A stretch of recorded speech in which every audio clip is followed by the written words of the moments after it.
Bienvenue dans Haute Vie, le podcast qui vous emmène à la découverte de l'univers des spiritueux, des vins et du monde de la boisson en général.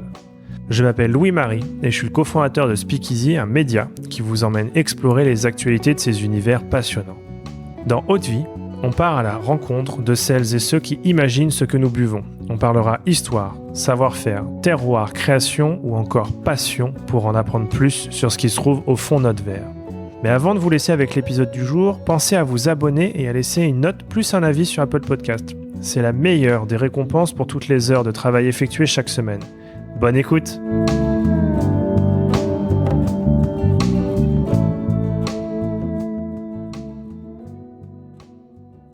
Bonjour à tous, aujourd'hui je suis avec Yulin Lee, fondateur de la Maison du Saké, l'un des rares Français à détenir le titre de Saké Samouraï. Tu as largement contribué à faire connaître le saké aux restaurateurs et au grand public en France et je suis très content d'échanger avec toi aujourd'hui. Bonjour. Alors on est ici aujourd'hui pour évoquer ton parcours autour du saké et aussi pour tout comprendre de cet alcool passionnant mais qui est encore assez peu connu en France. Et je suis très content d'aborder ces sujets avec toi. Peut-être pour commencer, quelle a été ta première rencontre avec un saké ? Alors, ma première histoire avec le saké a commencé grâce à un échange scolaire. J'ai habité au Japon pendant 1 an quand j'étais lycéen. J'ai eu la chance de vivre dans une famille d'accueil et d'aller au lycée au Japon. Et avant mon retour en France, le père de famille de ma famille d'accueil m'a invité dans un prestigieux restaurant de sushi et m'a fait goûter une larme, puisque j'étais encore mineur, de saké, que j'ai trouvé à ce moment-là exceptionnel. D'accord. Et qu'est-ce qui t'a amené à travailler dans cet univers ? Est-ce que à ce moment-là, tu as toujours été passionné par le saké ? Est-ce que c'est venu un peu sur le tard ? Comment tu t'es rentré dans cet univers et comment tu t'es formé déjà pour commencer ? Alors c'est arrivé un peu plus tard, j'ai pu retourner vivre au Japon adulte, vivre à Kyoto et travailler dans un restaurant qui était spécialisé en saké. Et donc pendant 1 an, c'était un comptoir ouvert, un restaurant qui s'appelait Gilo Gilo. Et donc je servais du saké aux Japonais pendant 1 an. Et donc il n'y a pas plus formateur, surtout que souvent les Japonais à table sur des comptoirs vous offrent aux personnes qui travaillent du saké. Donc pendant 1 an, j'ai pu servir et même boire moi-même du saké. Oui, pour te faire le palais, on imagine, et toute cette, je dirais cette culture saké sur l'élaboration, sur le savoir-faire, ça s'est fait aussi à ce moment-là. Elle est arrivée beaucoup plus sur le tard.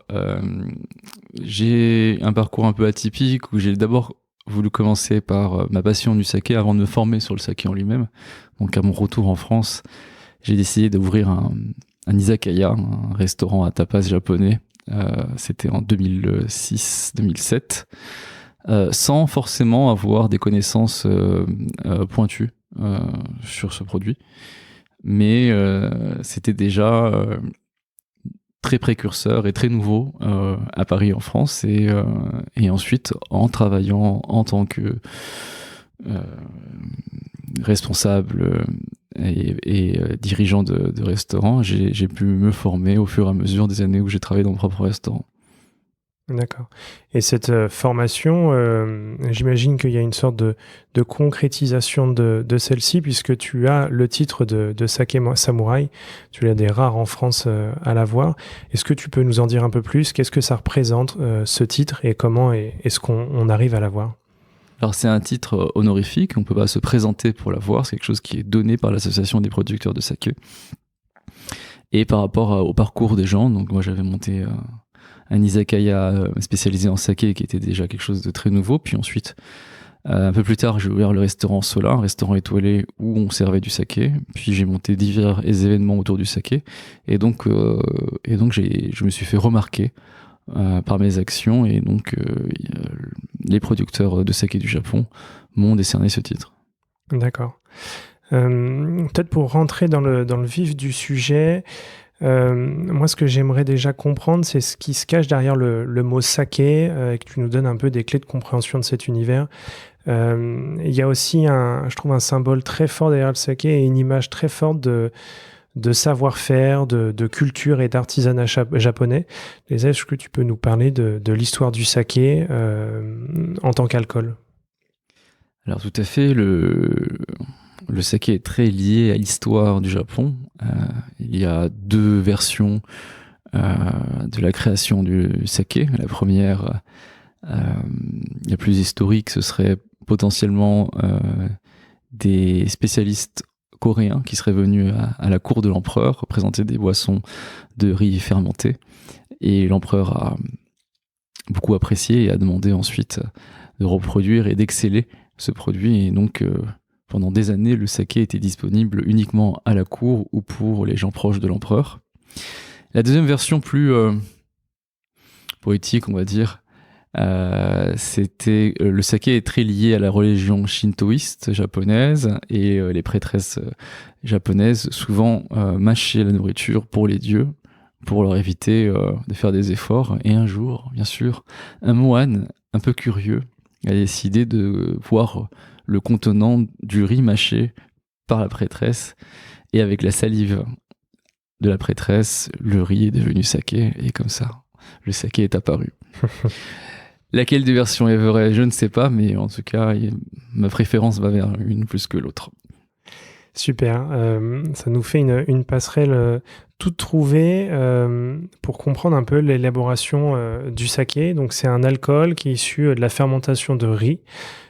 Pour faire le saké, il faut 3 ingrédients, si je comprends bien: le riz poli, une eau de source et puis une levure spécifique qu'on appelle le koji. Comment est-ce que concrètement on élabore un saké?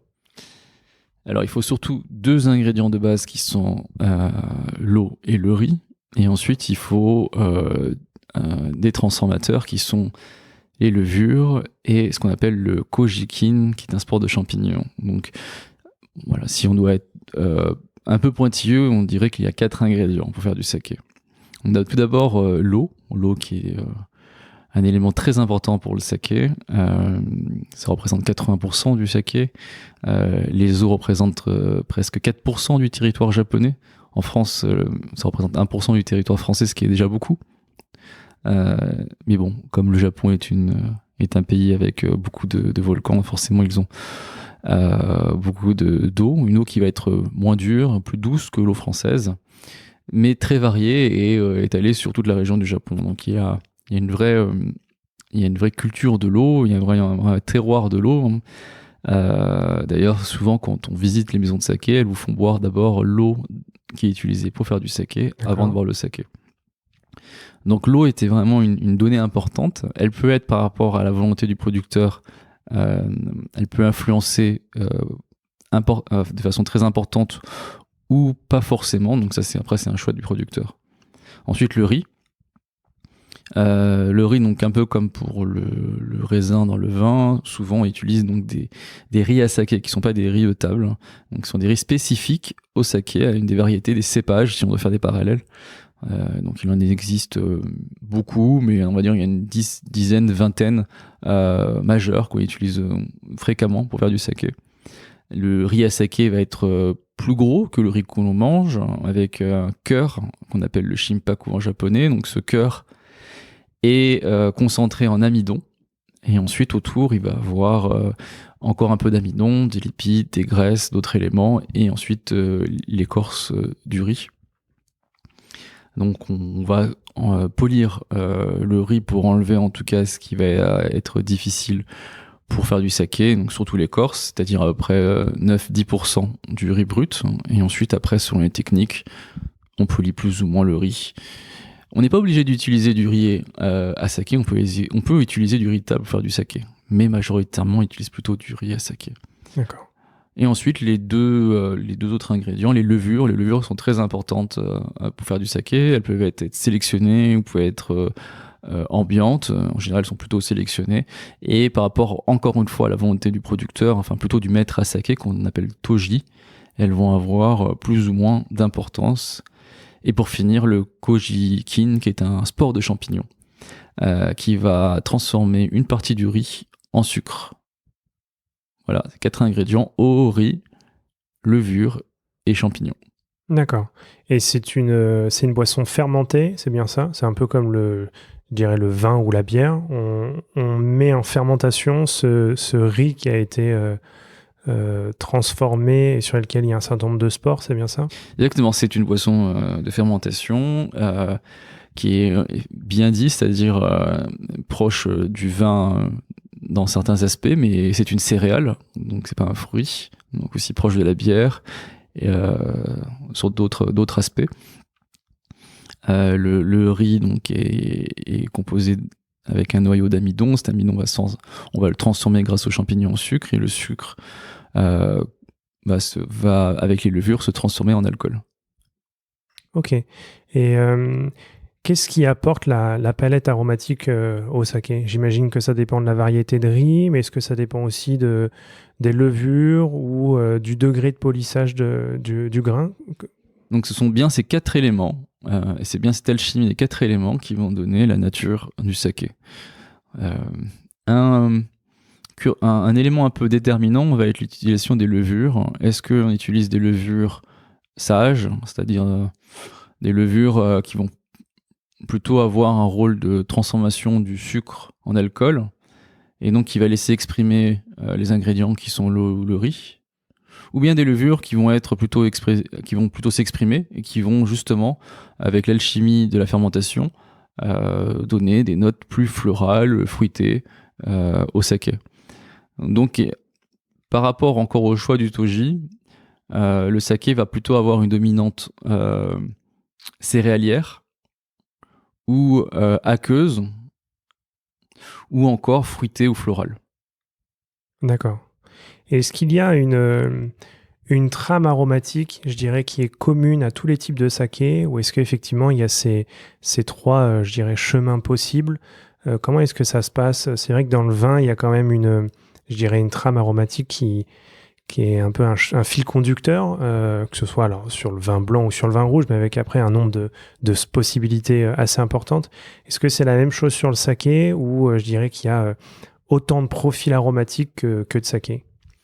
Alors c'est une bonne remarque, le vin. Alors le saké, on le compare souvent à du vin parce qu'on connaît bien le vin, mais le saké, ça reste du saké, ce n'est pas du vin. Mais ça aide quand même d'avoir un point de comparaison. Et donc le vin a ce fabuleux outil que sont les couleurs. On parle de blanc et de rouge, même si le vin n'est pas blanc, mais ça aide. Le saké, il est pratiquement transparent tout le temps. Il peut avoir une légère couleur dorée, mais globalement, il est transparent. Donc, c'est difficile visuellement de faire une distinction entre les sakés. Si on devait en faire une qui se rapproche un petit peu de ces catégorisations dans le vin, on pourrait parler de sakés modernes, des sakés qui se rapprochent un peu des vins, qui sont avec des arômes fruités, avec des types très floraux, qui se boivent toujours très frais et qui sont pas mal pour des gens qui ont un peu peur de boire pour la première fois du saké. Et ça, donc, c'est cette alchimie grâce à la levure, le riz, l'eau et le koji. Et puis, si on devait faire un autre parallèle avec les vins rouges, même si le goût est complètement différent, on a des sakés plus rustiques, qui vont mettre plus en avant les ingrédients, qui sont l'eau et le riz, avec des levures qui vont être moins présentes. Voilà, on pourrait diviser les sakés en ces deux grandes catégories, qui sont les sakés modernes, fruités, et les sakés traditionnels, qui mettent en avant les ingrédients, alors plutôt le riz ou plutôt l'eau. Et ensuite, après, récemment, on voit aussi une émergence de ce qu'on pourrait appeler le mouvement nature. Alors, très difficile à définir, comme pour les vins nature. Mais il y a une volonté, on voit beaucoup de gens au Japon essayer de faire des choses différentes de ces deux catégories qui sont traditionnelles et modernes, avec justement des riz bio, avec des riz qui s'expriment très bruts, avec des levures atmosphériques, et avec un goût justement très, très atypique par rapport au saké moderne et tradi. Donc, si on doit résumer, on aurait 3 voire 4 grandes catégories de saké, qui sont les sakés modernes, les sakés traditionnels, les sakés nature, et j'ajouterais les sakés vieillis, puisque le saké peut être maturé, ce qui est magnifique. D'accord.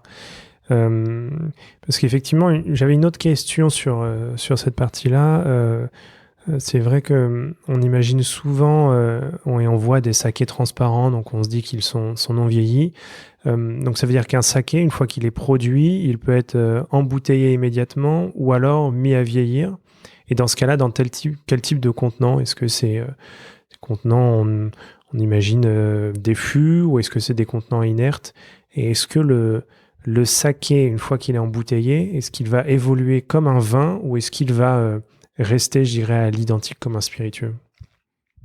Alors, il y a beaucoup de questions. Aujourd'hui, le saké est rarement mis dans des fûts en bois où il y a peu d'élevage. Pardon. On retrouve peu d'élevage dans le saké. En général, quand il est conservé pour être maturé, c'est plutôt des cuves en inox. Donc, il y a peu en fait d'ajouts de d'autres matières que le bois, par exemple, dans le saké. Les producteurs ont le choix, après le pressage, de le mettre tout de suite en bouteille ou de le laisser un peu reposer en cuve avant de le mettre en bouteille, ou encore de le laisser longtemps en cuve avant la mise en bouteille. Et ça aura forcément une incidence. Et ensuite, par rapport aussi à aujourd'hui, la notion de millésime, elle est quasiment inexistante dans le saké, mais elle n'est pas impossible. Tout dépend encore de la volonté du toji. Si le toji veut faire un saké parfait au pressurage, après la presse, effectivement, ce sont les sakés qui sont destinés à être bu jeunes et rapidement. Mais si le toji décide de faire des sakés de garde, un peu comme le vin, forcément, il va faire des sakés sur les premières années moins équilibrés, moins faciles à boire, et le fait de garder le saké embouteillé sur des années va le faire évoluer, va le bonifier. D'accord. Mais encore une fois, c'est quelque chose qui est très nouveau, qui est très rare, et aujourd'hui, la culture actuelle du saké, le business même du saké, a été construit pour boire les sakés jeunes. Ok. Si on parle maintenant un peu de savoir-faire,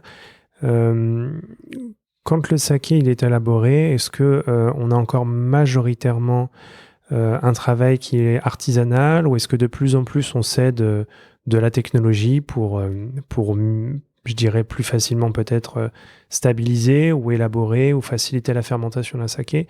Et ensuite, est-ce que aujourd'hui le saké il est élaboré peut-être par une génération ancienne? Est-ce qu'il y a un renouvellement des producteurs de saké? Est-ce que c'est dynamique? Comment est-ce que ça se passe, toutes ces choses-là? Alors encore une fois, tout à l'heure on a fait une bonne comparaison avec le vin et la bière. Le saké, c'est une boisson qui demande quand même un certain nombre de machines. Donc on est plus proche de la bière sur certains aspects de la production que du vin. Donc on a quand même besoin d'un minimum d'industrialisation. Après, il y a des différents niveaux et la patte de l'homme est aujourd'hui encore indispensable pour faire du saké. Mmh. Même sur des grands groupes industriels, on ne peut pas tout industrialiser non plus. Donc ça reste une question difficile et le saké encore reste du saké. C'est ni comparable ni au vin ni à la bière, mais voilà, il a une part de machine et une part de touche humaine pour être créé. Aujourd'hui, depuis maintenant 5 ans, 7 ans, il y a un vrai turnover des toji et des propriétaires. Il y a toute une génération qui cède sa place à une génération plus jeune et avec l'influence d'Internet, des voyages, on voit une jeunesse très influencée par l'Europe et notamment la France, par la culture du vin et les techniques de fermentation. Depuis fin des années 90 jusqu'à maintenant 2010-2020. Donc le saké qu'on boit actuellement est très différent du saké d'il y a 10 ans, ou 20 ans et encore 30 ans. Et le saké qu'on boira dans 10 ans ou 20 ans va encore évoluer, je pense. D'accord. Si on rentre maintenant un peu dans les types de saké, est-ce qu'il existe une classification particulière? Comment est-ce qu'on peut se repérer parmi toute la diversité des sakés? Alors, pour la classification officielle que j'ai utilisée à mes débuts jusqu'à pas si tard que ça, longtemps, était concentrée autour du polissage du riz. Donc, c'est cette classification officielle qui détermine le type de saké par rapport au degré de polissage du riz. D'accord. Donc, plus on polit le riz, et plus on arrive sur une catégorie haute. Et donc, moins on polit le riz, forcément, plus c'est un saké, on va dire, bas de gamme. Sauf qu'aujourd'hui, le monde du saké a évolué et cette classification devient de plus en plus obsolète à mes yeux. C'est pour ça qu'on essaye, en tout cas à notre niveau, d'apporter un discours plus simple, une catégorisation plus simple aux gens. Donc, on parle plus trop de polissage, qui est une des techniques qui représente seulement une partie de la définition du saké, mais pas son ensemble. C'est pour ça qu'elle est un peu biaisée.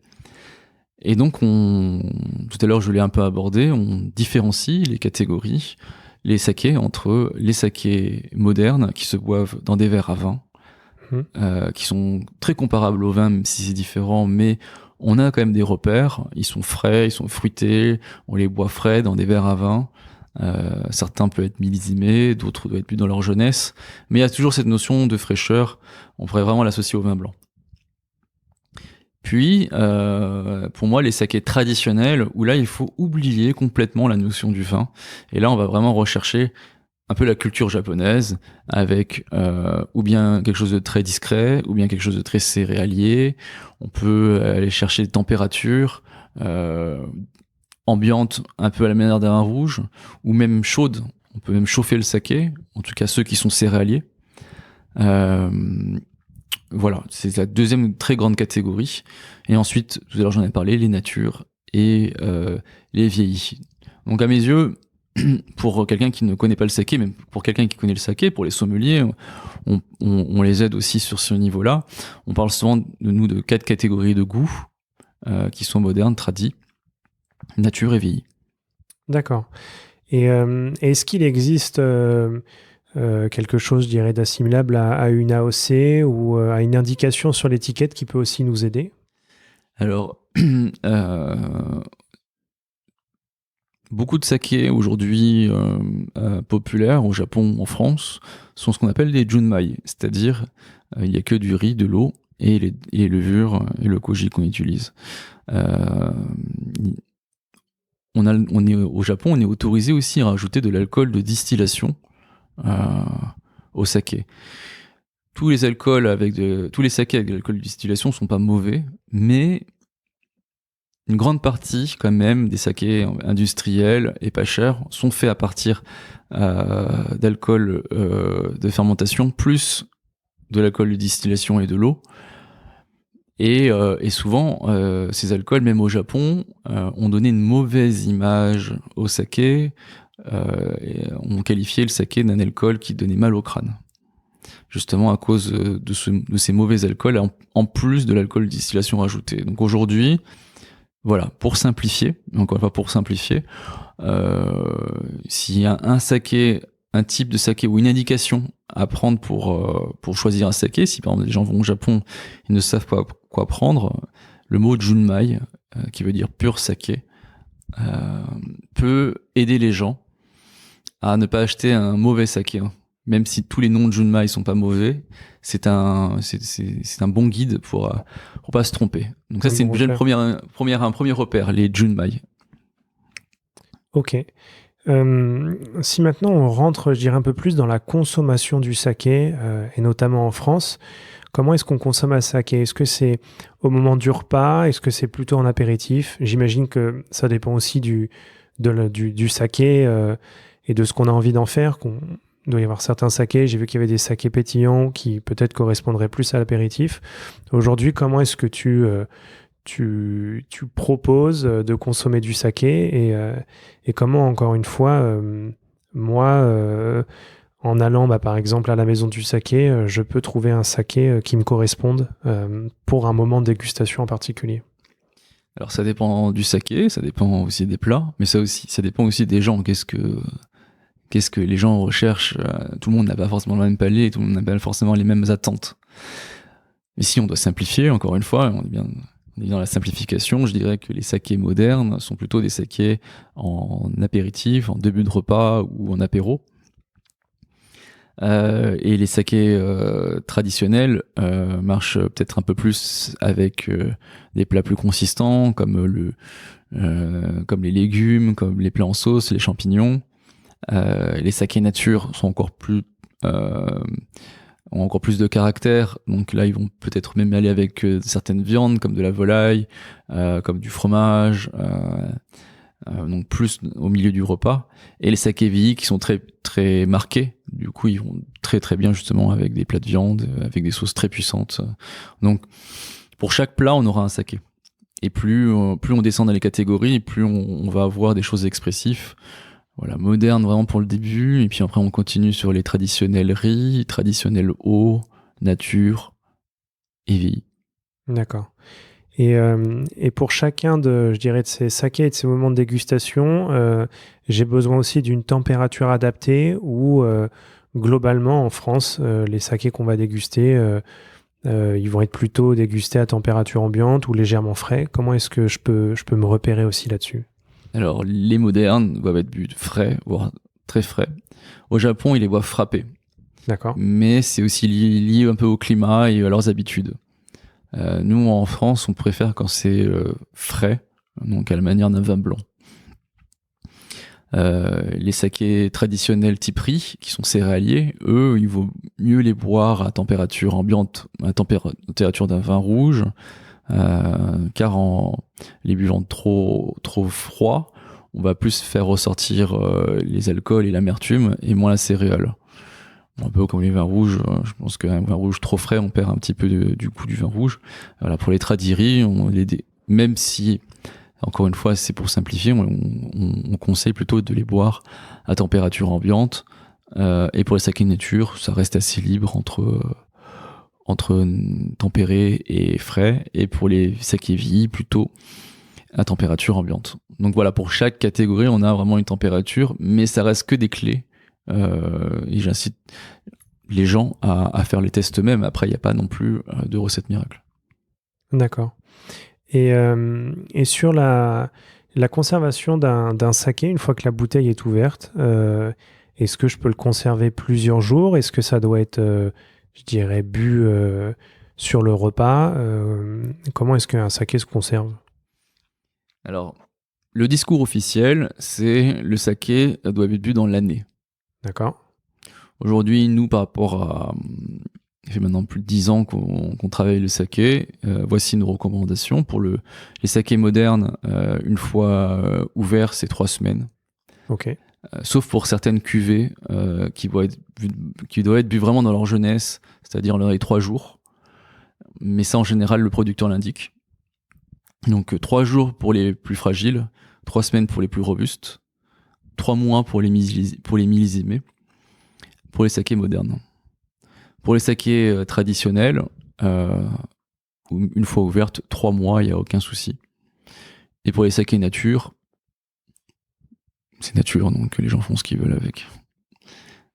Ok. Est-ce qu'il y a des associations simples que je peux reproduire chez moi, où je sais que si j'achète un saké moderne, par exemple, que je vais servir légèrement frais, est-ce qu'il y a des pairings qui fonctionnent à coup sûr, que je peux essayer de reproduire chez moi si j'ai envie de me plonger dans cet univers-là?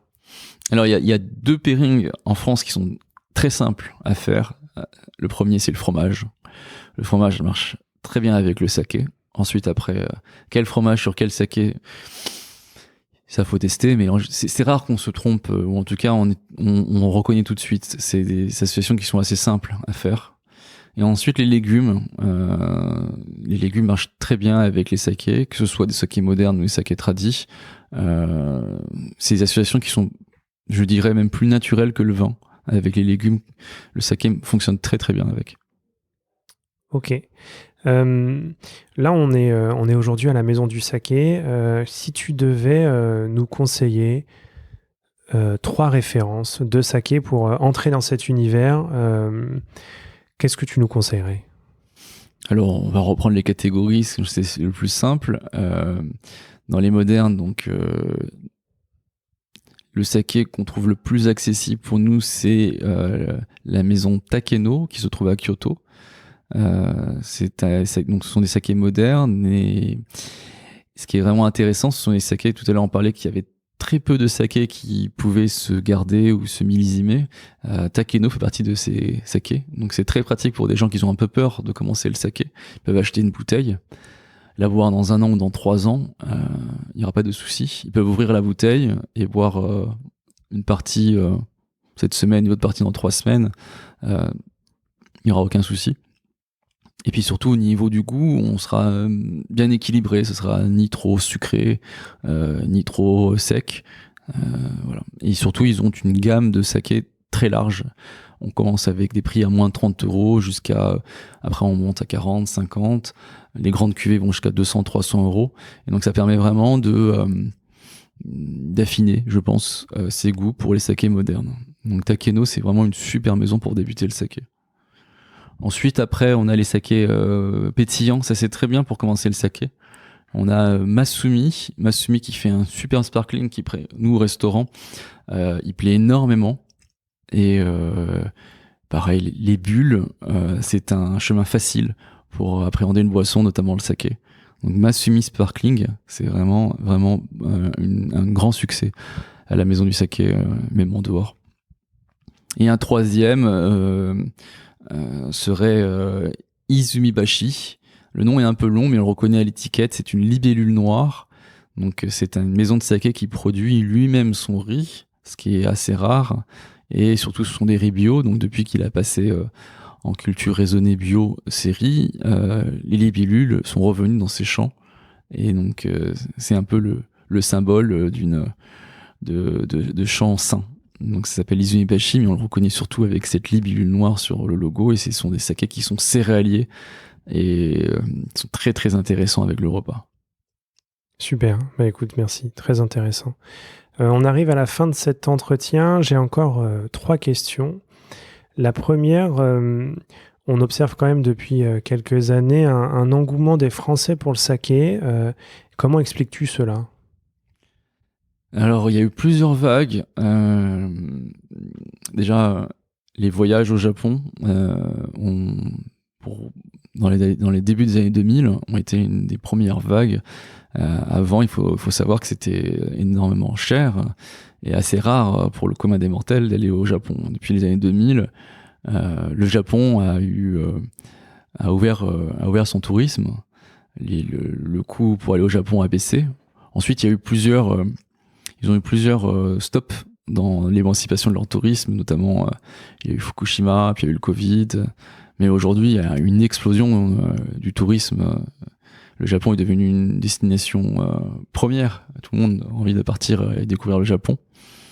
La deuxième chose, pareil, dans cette même époque qui a vraiment changé beaucoup les choses, ça a été les studios Ghibli, qui ont donné un peu accès au grand public et aux animés. Les animés étaient vus de façon négative par une partie des gens avant les années 90, et c'est devenu quelque chose de familial et a participé un peu à la découverte de la culture japonaise en disant voilà, le Japon, c'est pas forcément que des animés violents, mais c'est aussi une culture très importante, et ça a fait écho à des gens qui avaient la culture du japonisme, c'est-à-dire une culture plus littéraire du Japon.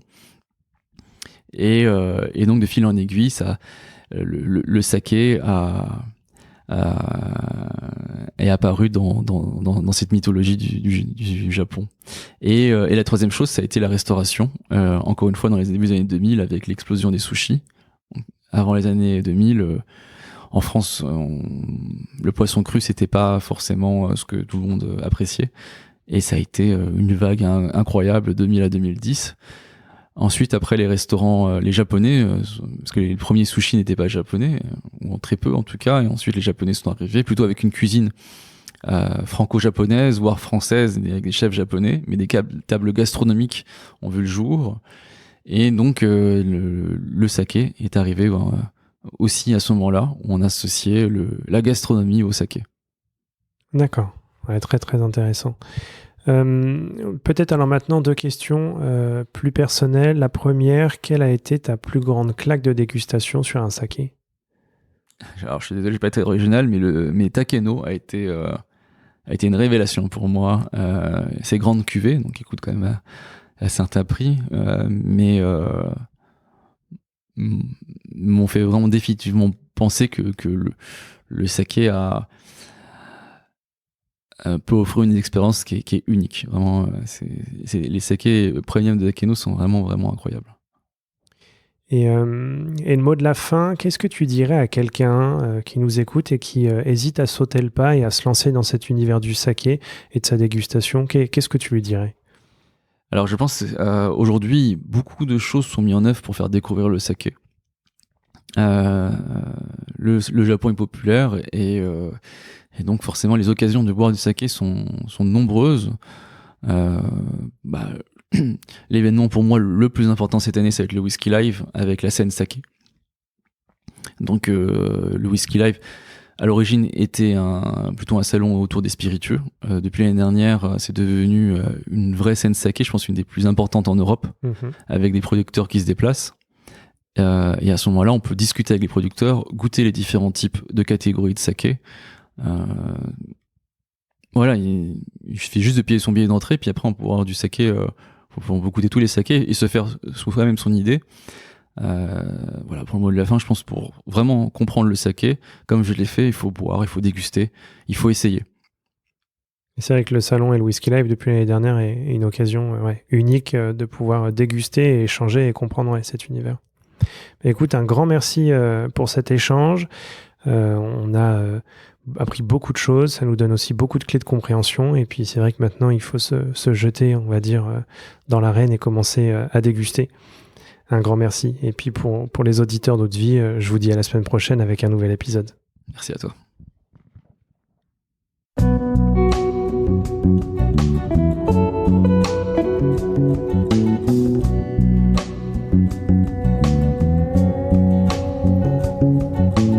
Eau de Vie, c'est terminé pour aujourd'hui. Enfin, presque. Si vous avez aimé cet épisode, pensez à noter Eau de Vie 5 étoiles sur Apple Podcast avec un petit commentaire pour nous encourager. C'est ce qui nous aide à gagner en visibilité et nous encourage à produire toujours plus d'épisodes. Enfin, si vous souhaitez en apprendre plus sur l'univers des vins, des spiritueux et du monde de la boisson en général, rejoignez-nous sur Speakeasy, le lien est dans la description. Merci encore et à la semaine prochaine.